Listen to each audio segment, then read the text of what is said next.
The New Norm is brought to you by Winning at Home. I'm Steve Norman. Welcome to the New Norm. One of the most famous passages on conflict resolution in the Bible is Matthew 18:15 through 17. This was taught to me at an early age and modeled for me both effectively and ineffectively over the totality of my adult life so far. If you're not familiar with the verses, they read as follows. If your brother or sister sins, go and point out their fault, just between the two of you.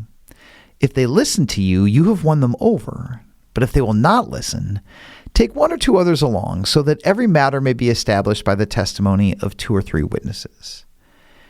If they still refuse to listen, tell it to the church.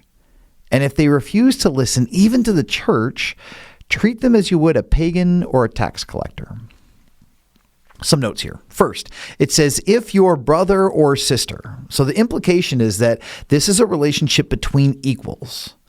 Sometimes people in authority roles will invoke Matthew 18 in order to resolve conflicts or concerns with subordinates. But the power dynamics in play here make this difficult, if not impossible. The person in authority has the leverage to cause the other person to lose their job, their income, or even their community. Number 2, it says, if they sin against you, this is not generic misconduct. This is addressing a specific act that has caused specific harm to a specific person, namely you. 3, if they don't respond, try again with a friend or 2. It's kind of like an intervention. If they don't respond again, you bring it to the church. You bring it to the church elders, you bring it to the church congregation. If they don't respond, then that's strike 3, and the relationship changes. Jesus says at this point, you should treat them like a pagan or a tax collector, not with dishonor or disdain. After all, Jesus spent time with pagans and tax collectors. He affirmed their worth and he protected their dignity. But the expectations he had for pagans and tax collectors were different than the expectations that he had for the Pharisees and the disciples. The principles here are solid. Jesus' command is to respond directly to the person who sinned against you in real time. Now, I don't know about you, but usually I have 2 strong temptations when somebody else has offended me. Usually, one temptation is, rather than going directly to the person who has offended me, my temptation is to go to somebody else and talk about it with them. Or I'll wait, hoping that maybe I overreacted and this thing that I'm struggling with isn't a really big deal. But unfortunately, usually when I've done that, the hurt grows, festers, and explodes. It's kind of like somebody who has a burst appendix. Usually you have pain or an indicator that is something wrong before your appendix finally explodes, but by the time it does, that's too late and you're in very real physical danger. So when we're wounded, we got to resist the temptation to go around that person and talk to somebody else, or to hesitate before we go directly to them. I've learned this over my years in conflict resolution, and this has caused me a lot of grief along the way because I have mishandled more of these than I've handled well. But I have learned that a difficult conversation can be hard now, or it can be harder later. So when you have the choice, rip off the Band-Aid and address this in real time. Matthew 18 is so popular in some Christian circles, it's sometimes viewed as a verb. You can hear somebody say like, oh yeah, I had to Matthew 18 that person, or I had a Matthew 18 conversation with that person. But there's another passage that's relevant to this topic of conflict resolution that we don't talk about often, if at all. This one is found in Galatians chapter 2. These are verses 11 through 16. When Cephas, which is Peter, came to Antioch, this is the Apostle Paul talking, opposed him to his face because he stood condemned. For before certain men came from James, he used to eat with the Gentiles, but when they arrived, he began to draw back and separate himself from the Gentiles because he was afraid of those who belonged to the circumcision group. The other Jews joined him in his hypocrisy, so that by their hypocrisy, even Barnabas was led astray. When I saw that they were not acting in line with the truth of the gospel, I said to Cephas in front of them all, you are a Jew, yet you live like a Gentile and not like a Jew. How is it then that you force Gentiles to follow Jewish customs? We who are Jews by birth and not sinful Gentiles know that a person is not justified by the works of the law, but by faith in Jesus Christ. So we too have put our faith in Christ Jesus. that we may be justified in Christ and not by the works of the law, because by the works of the law, no one will be justified. I remember when I was a freshman in college, I lived about 3 hours away from home, and there were 2 students in my dorm who were from California. And because it didn't make sense for them to go all the way home for the Thanksgiving break, I brought them home with me.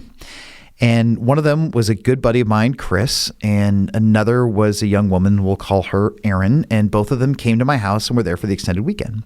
Now, on one of the days adjacent to the actual Thanksgiving holiday, it might have been Wednesday night, it might have been Friday night, a group of friends from high school were having a gathering, and they invited me to come over.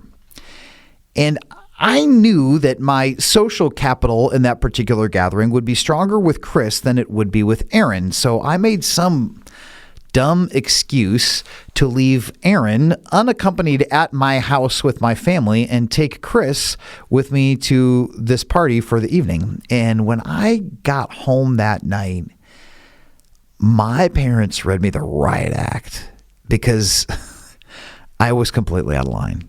They go, "This person was a guest in our home and you were supposed to advocate for them and you didn't. You left her hanging." That's exactly what's happening here in this passage. Peter was super friendly to all of his Gentile friends until his Jewish friends showed up, and his social status was at risk with them. So he publicly pulled away from the Gentiles that he had been chummy with minutes before and betrayed them. And Paul is having absolutely none of this. Because Peter intentionally withdrew from fellowship with Gentile believers, his behavior had to be addressed. And so the conduct was wrong on its own, but it gets compounded by the fact that he's a leader, and it says that others joined him in his hypocrisy. And there's this one line here, it says that even Barnabas was led astray. Like, that's how bad things have gotten. Barnabas' nickname was Son of Encouragement. He's like one of the most friendly, warm, loving, kind people in all of the book of Acts. So for Barnabas to turn a corner under Peter's influence, something has gone horribly wrong. And in verse 14, Paul says, "I saw that he was not acting in line with the truth of the gospel." So Paul confronts Peter in real time in front of the whole group. He doesn't wait until later that day to take Peter out to coffee and confront him privately because the stakes are too high. And when Paul chooses to confront Peter publicly and in real time, he is A, holding Peter accountable as a leader, B, showing Peter's followers that they are accountable for their behavior as well. He's saying, like, I know you did this because Peter did it, but you can almost hear Paul saying, if Peter jumped off a cliff, would you jump off a cliff too? C, he advocates for the Gentile believers in real time. He is reminding them in front of the whole group that they are not second-class citizens, that they matter to God and they matter to Paul, and they should be mattering to Peter and his friends and to Barnabas in this moment as well. And then finally, he's creating an opportunity for the behavior to be corrected and community to be restored immediately. And in that moment, Paul is not throwing a hissy fit or a tantrum. He's actually giving a gift of the truth to Peter. He's giving a corrective to those in Peter's sphere of influence, and he's giving a gift to the Gentile believers as well. So yes, Matthew 18 is important for maintaining community. And yes, Galatians 2 is important for maintaining healthy Christian community. May God give us the courage to use them both and the wisdom to know when to use each one. The New Norm is produced and distributed by Winning at Home. Winning at Home is a faith-based nonprofit committed to making individuals, couples, families, and businesses stronger through counseling and coaching. For more information, visit winningathome.com. I'm your host, Steve Norman. Thanks for listening.